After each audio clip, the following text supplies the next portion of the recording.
So classical strain, faced like a lot of different problems because, there was this confusion about, are we focusing on society-related issues? Are we focusing on individual stuff? Are we focusing on neighborhoods, right? It is in some ways a bit convoluting. It's also a lot harder to figure out, at what point does someone become, frustrated and they're like, I'm going to lead to crime, right?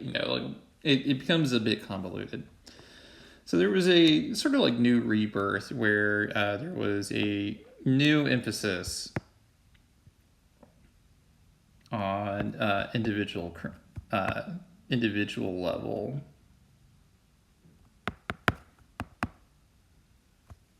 types of crime, where there's an emphasis then that, or not types of crime, but like on individual reasons why it leads to crime. And we're going to focus a little bit on negative relationships and how they lead to negative emotions. And what do we mean by that, right, is that if we think about, negative emotions, the things that typically, come to mind, right, is that, we definitely have anger, right? This also, in some ways, could be anxiety.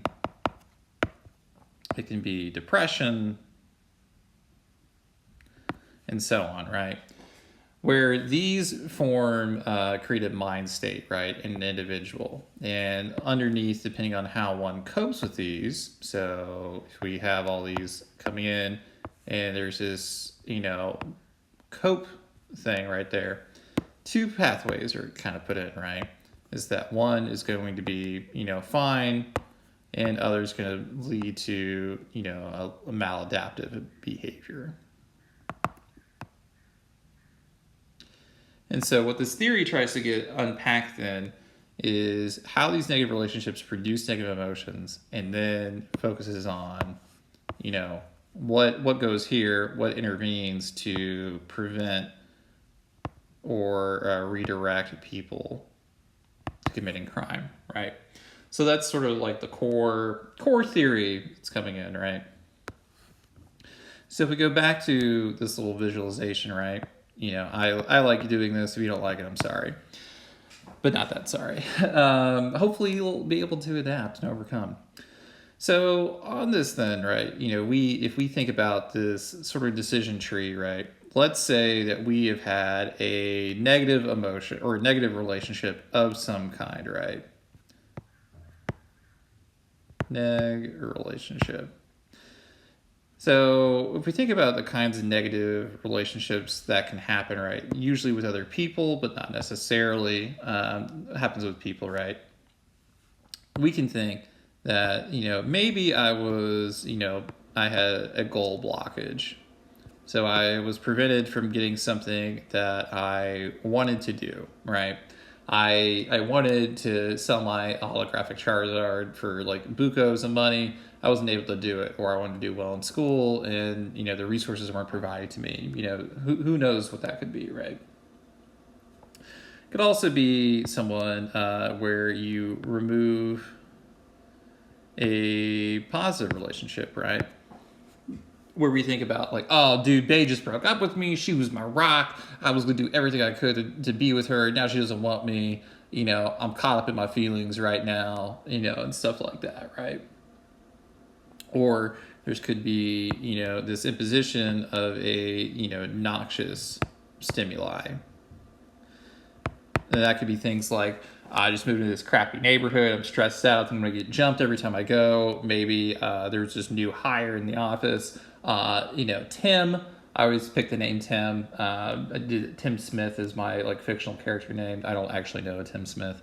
Tim Smith always comes in and he clips his toenails right at his keyboard. It's really gross, and he never washes his hands. And he wears a chin diaper instead of his mask. Whatever, right? So with this and these three pressures, goal blockage, removing a positively valued relationship, or, giving a noxious stimulus then leads to something, right? So on this path, we have these, negative emotions that we already discussed that ultimately gets filtered through a coping mechanism, and it leads here or here, right? There's just a different way to visualize, what ends up happening on this path, right? So what this theory is basically saying then is that crime and delinquency and deviance is a coping mechanism for negative emotions. So let's break that down a little bit, right? So if you think about some of the negative emotions, right, that come into place, like if people are addicted or feeling depressed or angry or something like that, there are a couple ways you could cope, right? So one way to cope with anger, depending on the situation, right, is if you could journal, meditate. Maybe you go to kickboxing gym or something like that. Maybe you just yell or rage or something like that. Who knows, right? Other people may turn to alcohol or drugs, or maybe they want to join a fight club or something like that.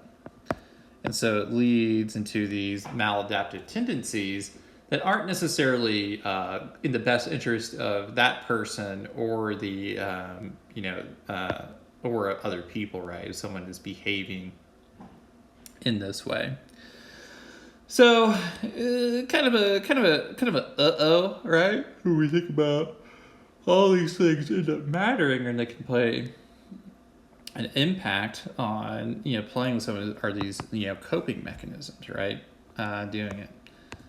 So, kind of interesting, right? This is the interesting thing about this theory, right? Is that it was originally brought in to describe juvenile delinquency. So in this way, it's really taking a focus on age as a correlate of crime, right? So that part's really interesting. And so, the purpose of this theory then is that, kids are limited in their ability to, piss off and deal with stuff when they live at home, right? They don't have a say in where they live. They don't have a say really in how often they get fed or, what school they go to or attend or something like that. And so kids are limited in this aspect. And because of that, because they may not be taught appropriate coping mechanisms, or because they're looking for a way to deal with their negative emotions, right? There may be in certain areas to have this propensity to commit crime or other delinquency. And so as a kid, before you know better strategies, before you really know the consequences of your actions, before you know how you react in certain situations, it's not seen as really good. Someone may or may not commit, a form of behavior that, right? So with this propensity to commit crime, then that's sort of what ends up happening, right? So what do we do with this then, right? So what is the policy? I forgot to do that in the last one. I guess we should probably mention it here, right? So in this case, when we think about, policy, what do we do with this information? So if we think about general strain theory, the one that we just talked about, right? The goal then is to, teach people appropriate coping mechanisms, right? Whether it is meditation, whether it is going for a run, whether that is learning to talk through emotions, whether that's getting help from a counselor, an aide, or something like that. All of those are seen as on the table for, getting through negative emotions, right? The other part too is that, is also teaching kids to be more empathetic in schools, to not to bully someone, because that can be, a presentation of obnoxious stimuli that affects someone's behavior. So teaching kids to be kind. This could be, providing, emotional support in a school system. This could be something where, we try to get people to make, different choices in how they, deal with crime, or deal with their negative emotions, right? So that's sort of like the chief policy that comes out of that. If we think, we'll use a different color now. For classical strain,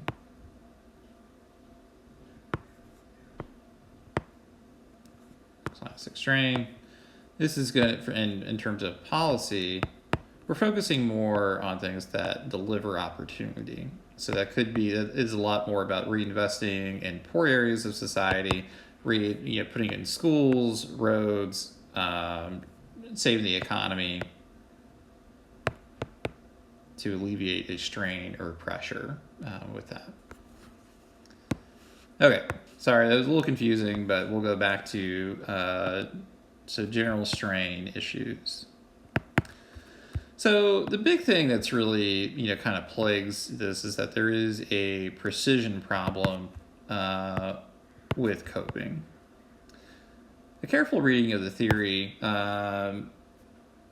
is that it says that, if we have these coping mechanisms in place, the reason why people don't commit crime is because they cope better, right? And while that's well and good, if there is, but the thing is, like, coping is seen to be like really like anything, as long as it doesn't lead to crime. So that could be because I ran, because I meditated, because I did, like whatever, right? It's not so good at accounting for like other factors of crime that may harm or limit everything, right? So there's a lack of precision with coping, or what is an appropriate coping mechanism, or which coping mechanisms work best if they're operating some way.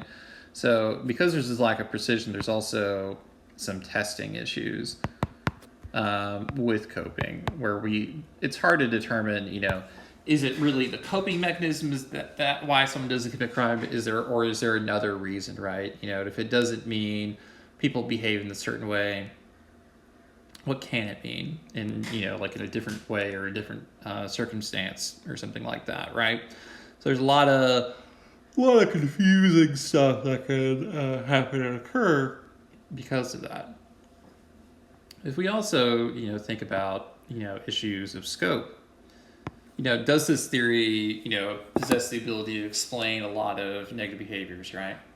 Well, that could happen for like a white collar criminal, right? Maybe they feel a lot of pressure to attain a lot of wealth, and so they're willing to steal, or maybe they feel a lot of pressure from, like a wife or, a partner of some kind. And so they feel a pressure to make a lot of money to appease them, and so they're more willing to do delinquency because of that. Or you're stuck in a bad relationship, and so you move to alcohol and drugs, or checking out, or sleeping around in order to feel something because you feel dead inside emotionally. Who knows? That was dark. That was a dark turn. Didn't mean to do that. If we think about issues related to testing, then this becomes difficult, because how do we figure out which items matter more, right? Or which is it the noxious stimuli? Is it the positive relationships we have with people? Which of those prove stronger really in the long run, right? That could prevent delinquency and things like that.